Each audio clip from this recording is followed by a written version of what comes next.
I'm Joy Johnson. I'm a licensed clinical social worker and therapist here in Atlanta, Georgia. And today I wanted to talk to you about the top 3 reasons to let go of the shoulds. So if you're anything like my clients, you keep shoulding all over yourself. You keep saying, I should be in grad school. I should be a better partner.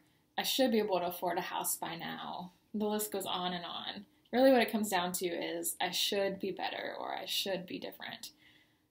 And this is normal. We all do it to a certain extent.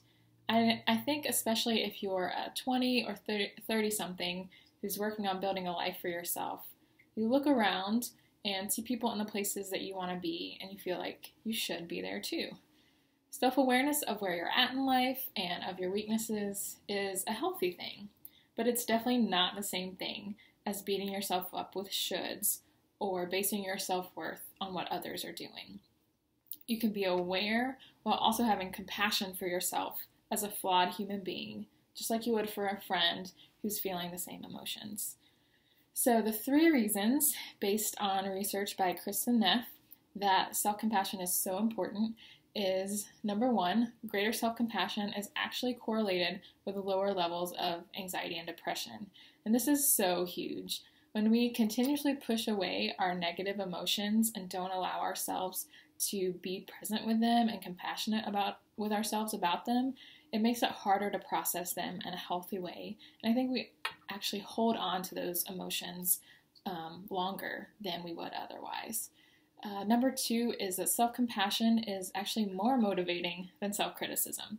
I think we often use the shoulds and the self-criticism to try to motivate ourselves to do better, to be better. But this actually doesn't work. A harsh inner critic can make the fear of failure too frightening and can paralyze you from doing what you want to be doing.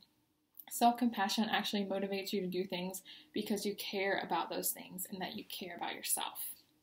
And number 3 is that self-compassion can lead to a more meaningful life. Those who can be present with both the positive and negative in their life actually have a fuller experience. Research shows that these people tend to experience higher levels of happiness, optimism, and other positive emotions.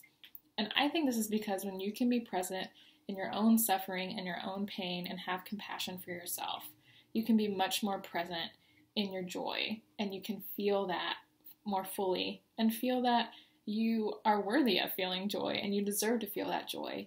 And you just are able to experience these emotions on a different level when you can be present with them and compassionate for yourself as an emotional human being who has flaws but is doing the best you can. So I'll definitely be making more videos about this, especially some tips on how to implement self-compassion into your life. So if you want information on that, check out my website at therapywithjoy.com.